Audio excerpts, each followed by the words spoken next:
दक्षिण भारत का इतिहास।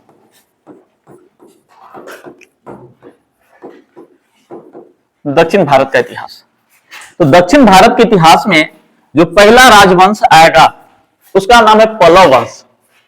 पहलव एक अलग वंश था, यह है पल्लव।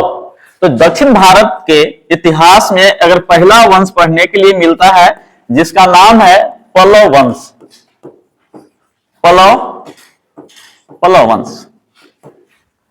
तो हम इसका देख लेते हैं। पहला क्वेश्चन तो आपका इसका राजधानी और संस्थापक ही बन जाएगा। तो इसका संस्थापक देखिए कि पल्लव वंश का जो संस्थापक है वो कौन है।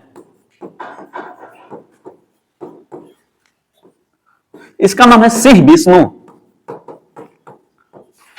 सिंह विष्णु, ठीक है। तो पल्लव वंश का जो संस्थापक है उसका नाम क्या है, सिंह विष्णु। इन्होंने राजधानी दक्षिण भारत में ही बनाया होगा। इनका जो राजधानी है पल्लव वंश वालों को, इनका राजधानी देखेंगे, राजधानी इनका राजधानी था कांची। कांची है इनका राजधानी, तमिलनाडु में। तमिलनाडु इनका राजधानी है कांची में, ठीक है। ये जो सिंह विष्णु जो है ये वैष्णव धर्म को मानते हैं ना। ये जो आपको कौन है, सिंह विष्णु, कौन धर्म को मानते हैं, वैष्णव धर्म को मानेंगे, वैष्णव धर्म को मानते हैं। इनके दरबार में एक कवि रहते हैं भारवी। क्वेश्चन आएगा आपसे, पूछेगा कि भारवी किनके दरबार में रहते हैं, तो सिंह विष्णु के दरबार में। तो इनके दरबार में एक लेखक है जी, राइटर है, लेखक, जिनका नाम है भारवी। क्या नाम है, भारवी। और भारवी ने एक पुस्तक लिखा, ये भी क्वेश्चन आपका आया हुआ है, याद करके रखेंगे कि भारवी द्वारा रचित ग्रंथ का जो नाम है वो नाम है किराता जुर्नियम। किराता जुर्नियम, किराता जुर्नियम। तो क्वेश्चन आएगा कि भारवी किसके दरबार में रहते थे। अरे भारवी किसके दरबार में रहते हैं, बोलिए, सिंह विष्णु के दरबार में रहते हैं ना। कौन सा ग्रंथ की रचना किए हैं, किराता जुर्नियम। तो किराता जुर्नियम का लेखक कौन है, भारवी। देखेंगे इनके बाद जो अगला शासक बनता है पल्लव वंश का, जिसका नाम है महेंद्र वर्मन। तो अगर अगला शासक बनता है तो इसका नाम क्या है, महेंद्र वर्मन। महेंद्र वर्मन दो को आते हैं इसलिए इनको प्रथम लगा देंगे, प्रथम। अब देखेंगे जो महेंद्र वर्मन है, इनसे एक क्वेश्चन आपको पूछा हुआ है, उसको याद करके रखिए कि इन्होंने एक नाटक का रचना किया है, ठीक है। तो महेंद्र वर्मन द्वारा एक नाटक है ना, नाटक का रचना किए हैं। देखेंगे नाटक लिखा, नाटक, उस नाटक का नाम है मत विलास। मत विलास, तो म से महेंद्र वर्मन और मय से मत विलास प्रहसन। तो मत विलास प्रहसन की रचना कौन किया है जी, महेंद्र वर्मन प्रथम, ठीक है। और इस वंश के अगर सबसे शक्तिशाली शासक अगर कोई उभर के आता है उसका नाम है नरसिंह वर्मन ना। तो अगला अगर नेक्स्ट राजा जो बनता है पल्लव वंश का, उसका जो नाम है देखेंगे नरसिंह, नाम है नरसिंह वर्मन। नरसिंह वर्मन, तो नरसिंह वर्मन भी दो आएंगे इसलिए इसको हम प्रथम लगा देते हैं। यहां से भी क्वेश्चन बहुत बड़ा आया है, याद करके रखेंगे, प्रथम। तो जो नरसिंह वर्मन प्रथम है, इनका उपाधि बहुत मोस्ट इंपोर्टेंट, इन्होंने एक उपाधि धारण किया। उपाधि का जो नाम है वातापी कोंड।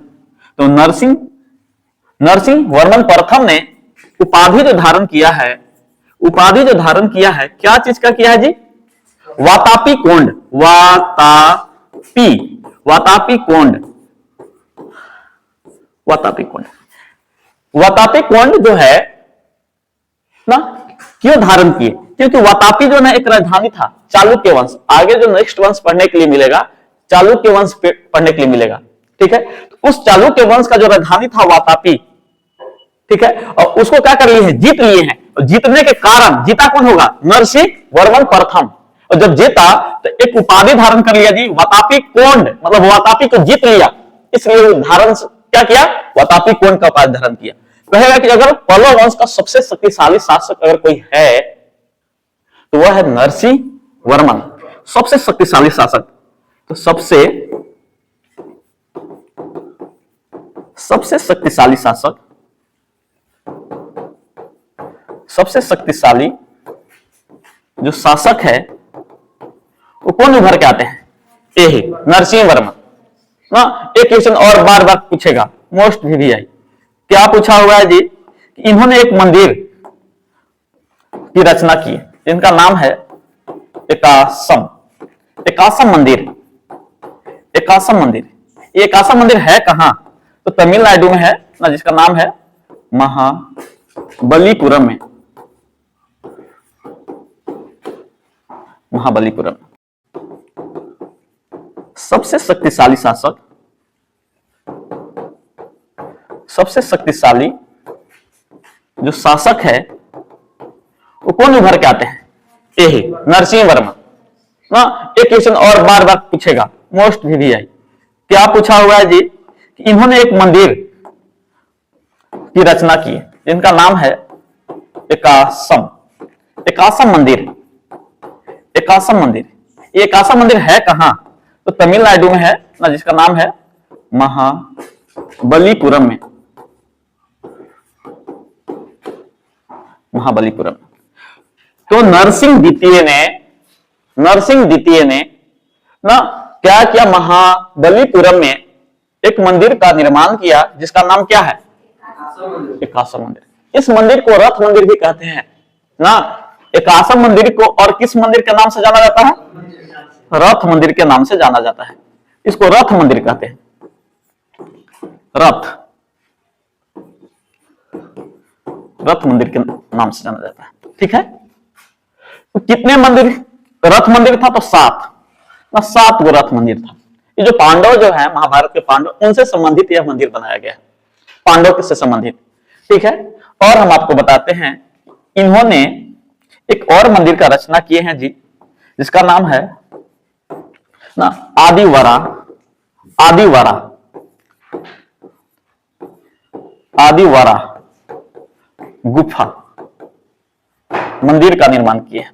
ये जो मंदिर है किस भगवान को होगा बताइए, वराह जो है गुफा मंदिर का जो निर्माण है नरसिंह प्रथम ने कराया है, तो किस भगवान की मूर्ति होगी, विष्णु भगवान की। किस भगवान की, विष्णु भगवान की। ठीक है, उनका वाराह का जो अवतार था ना, इसी में दर्शाया, उनका चित्र बनाया गया है। ठीक है, अब हम देखते हैं कि जो नरसिंह के बाद जो अगला शासक बनता है उसका जो नाम है नरसिंह वर्मन द्वितीय। अब कौन बनेगा, नरसिंह। देखेंगे अगला शासक बना, अगला शासक का नाम है वो नरसिंह, नरसिंह द्वितीय, नरसिंह द्वितीय। तो वर्मन छूट गया, नरसिंह वर्मन लिख देते हैं, द्वितीय, द्वितीय। अब देखेंगे इनके बारे में। ठीक, इनका उपाधि, इनका पहले उपाधि देखते हैं कि नरसिंह जो द्वितीय है, इनका उपाधि क्या है। ये राजा सिंह, राजा सिंह का उपाधि धारण करते हैं। शंकर भक्त, शंकर भक्त, शंकर भक्त का उपाधि धारण करते हैं, मतलब राजाओं में सिंह है इसलिए राजा सिंह उपाधि धारण करते हैं। और दूसरा, शंकर भगवान के भक्त हैं इसलिए इनको, मतलब शंकर भगवान की उपासना करते हैं इसलिए इनको शंकर भक्त कहा जाता है। इससे पहले जो शासक थे वो वैष्णव धर्म को मानते थे, और वैष्णव धर्म में किसकी पूजा कर रहे होंगे, विष्णु भगवान के। अब ये किसकी पूजा कर रहे हैं, शिव भगवान की। अब देखेंगे आगे ना, इन्होंने भी मंदिर का, कैलाश मंदिर, मोस्ट वीवीआई, इन्होंने एक मंदिर का निर्माण कराया जिसका नाम है कैलाश, कैलाश मंदिर। कैलाश कहां जी, कांची में, कांची में ही इन्होंने कैलाश मंदिर का निर्माण कराया। ठीक है, इनका एक और नाम है मंदिर का, ध्यान से सुनेंगे। एक कांची जो कैलाश जो मंदिर है, इसको देखेंगे राजसी देश्वर, राजसी देश्वर मंदिर के नाम से जाना जाता है। ठीक है, यह देखें कि जो नरसिंह वर्मन द्वितीय है उन्होंने किस मंदिर का निर्माण कराया है?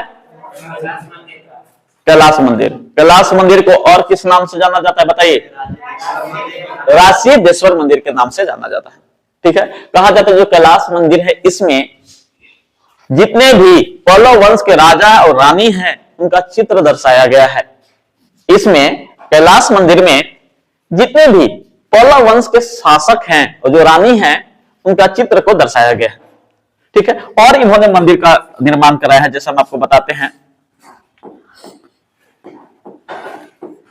नाम है वैकुंठ, वैकुंठ पेरुमाला, पेरुमाला मंदिर। ये सब क्वेश्चन बहुत इंपॉर्टेंट है, याद करके रखिए ना, पूछेगा आपसे ना। मुक्तेश्वर, मुक्तेश्वर मंदिर, मंदिर का भी निर्माण कराया है इन्होंने। तो देखेंगे कैलाश मंदिर, वैकुंठ, पेरुमाला मंदिर, मुक्तेश्वर मंदिर का जो निर्माण किए हैं वो कौन किए हैं? नरसिंह वर्मन द्वितीय। इनके भी दरबार में एक कवि हैं बहुत इंपॉर्टेंट, देखिए हम सुनेंगे, इनका नाम है दंडी। नाम सुने होंगे दंडी। तो दंडी किनके दरबार में रहते हैं? नरसिंह वर्मन द्वितीय के दरबार में। इन्होंने भी एक ग्रंथ की रचना की है ना, नाम है 10 कुमार, 10 कुमार रचित ना, 10 कुमार रचित, गलत लिखा रहा है, रचित। तो 10 कुमार रचित ग्रंथ का रचना कौन किया है? दंडी। कौन किए हैं? दंडी। और इस वंश का जो सबसे अंतिम शासक है जी, जिसका नाम है अपराजित वर्मन, का नाम है अपराजित वर्मन। देखेंगे इस वंश के सबसे अंतिम शासक है अपराजित वर्मन। नाम है अपराजित वर्मन, लेकिन पराजित हो गया। तो यह वंश धीरे धीरे क्या हो गई? तो समाप्त होती है। चलिए एक बार लिख लेते हैं ना।